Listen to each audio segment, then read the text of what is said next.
Les amis, alors comme nous sommes dimanche, nous retrouvons l'évangile de Marc. Et ce dimanche, l'évangile de Marc, ça se passe au chapitre numéro 4. Ce sont les versets 26 à 34 pour deux petites paraboles. Il disait, il en est du royaume de Dieu comme d'un homme qui jette la semence en terre, qu'il dorme ou qu'il soit debout, la nuit et le jour. La semence germe et elle grandit. Et lui, il ne sait même pas comment. D'elle-même, la terre produit d'abord l'herbe, puis l'épi, et enfin le blé plein des plis. Et dès que le blé est mûr, on y met la faucille, car c'est le temps de la moisson. Et puis il disait aussi, à quoi allons-nous comparer le royaume de Dieu, ou par quelle parabole allons-nous le représenter ? C'est comme une graine de moutarde. Quand on la sème en terre, elle est la plus petite de toutes les semences du monde, mais quand on l'a semée, elle monte, elle devient plus grande que toutes les plantes potagères et elle pousse de grandes branches, si bien que les oiseaux du ciel peuvent faire leur nid à son ombre. Par de nombreuses paraboles de ce genre, il leur annonçait la parole, dans la mesure où ils étaient capables de l'entendre.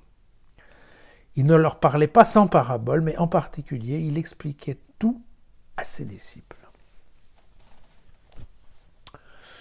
Et oui, Marc, en effet, dans ce chapitre 4, Marc nous fait toute une série de paraboles à différents usages. Et là, on va le voir, ce sont deux paraboles qui, en effet, nous parlent du royaume de Dieu. Alors, vous avez vu donc la première de ces paraboles, qu'on pourrait appeler, en fait, la parabole de la semence qui pousse toute seule. Ça, c'est une des paraboles qui est exclusive de Marc. En fait, ni Luc ni Matthieu n'ont jugé bon la reprendre. Il ne faut pas la confondre avec la parabole du semeur, hein, vous savez, avec le grain qui tombe ici dans la terre, ici au bord du chemin ou sur la pierre. D'accord ? C'est pas de ça dont on parle. Ce qu'on parle, c'est que c'est une parabole qui est quasiment un miracle, en fait, hein, puisqu'il laisse bien entendre que, voilà, jeter la graine dans la terre, ça, c'est bien de la responsabilité du bonhomme. La moisson, la faucille, c'est aussi la responsabilité du bonhomme. Ce qui se passe entre les deux, le bonhomme n'y comprend rien. Et c'est la terre, en fait, qui fait ça toute seule. Avec toutes ces étapes qui est l'herbe, l'épi, et ensuite le grain dans l'épi. D'accord ? Et donc, tout simplement, on a presque l'impression que dans cette parabole, c'est quasiment la moisson. C'est le résultat qui est un miracle. Voilà. La seconde parabole qu'on appelle souvent la parabole de la graine de moutarde, elle a bien été reprise par Luc et par Matthieu. Surtout par Luc qui met en valeur en fait ce phénomène de croissance immense. Hein. Bon. Vous savez, après il va parler aussi de la petite dose de levain dans la pâte. Voilà. Ici, Marc, c'est un peu différent. Ce qu'il met en valeur, c'est le contraste entre la taille de la graine, parce qu'en effet, on est en train de parler de graines de moutarde noire. Attention, c'est pas la moutarde jaune qu'on a dans les champs en Europe aujourd'hui. Hein. Et cette moutarde noire, effectivement, la graine est minuscule, et quand elle a poussé, ça donne un arbuste qui fait même, qui a des très longues branches, qui doivent pouvoir faire jusqu'à 3 mètres, et effectivement qui font de l'ombre, tout simplement. Mais ça reste une plante potagère, hein, c'est pas un arbre, mais ça reste une plante potagère. Et donc voilà, on a ces deux petites paraboles. Que faut-il en penser ? Pourquoi sont-elles ensemble et qu'est-ce qu'elles veulent dire en fait ? Et alors en fait, ce sont deux paraboles qui sont à l'intention de disciples ou de missionnaires qui se laissent un peu décourager, tout simplement. Les uns qui se laissent décourager parce que, la parole, la diffusion de la parole qui est faite par Jésus,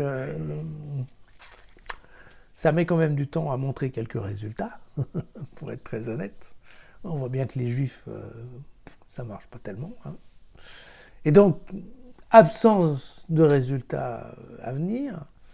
Et puis, d'un autre côté aussi, des disciples un peu frustrés de voir que, non seulement il ne se passe pas grand-chose, mais en fait, On pense même que par rapport aux missionnaires, hein, souvent les missionnaires commençaient à trouver qu'ils n'avaient quand même pas beaucoup de moyens. Hein. Alors comment on va y arriver, quoi.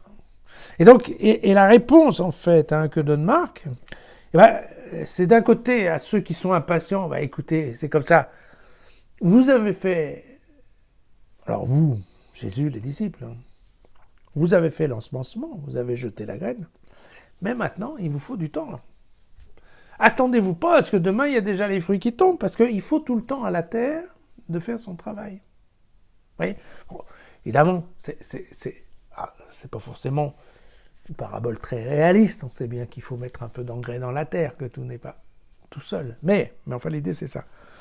Laissez le temps à la terre de faire du fruit.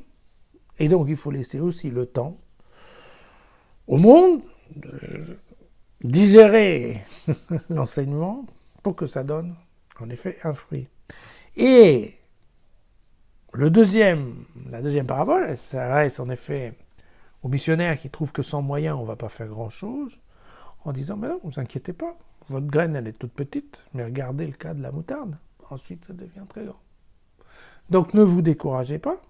C'est pas parce que vous n'avez pas de moyens et que ce que vous faites vous paraît ridiculement petit qu'à la fin, il ne verra pas un grand résultat. Mais, quelque part, il y a aussi l'idée que c'est pas forcément celui qui va mettre la graine qui va avoir le résultat. Voilà. Et donc, voilà, c'est ça le sens, en fait, de ces deux paraboles que Marc nous amène ici. En fait, globalement, ce sont deux petites paraboles pour remonter le moral aux troupes. Courage, les amis. Vous voyez pas ce qui se passe, mais vous inquiétez pas, ça va venir. Marc ne dit pas si les disciples vont être là pour voir ou pas voir les fruits qui ont grandi. Mais bon, c'est ça le message du jour. À demain pour la jeunesse.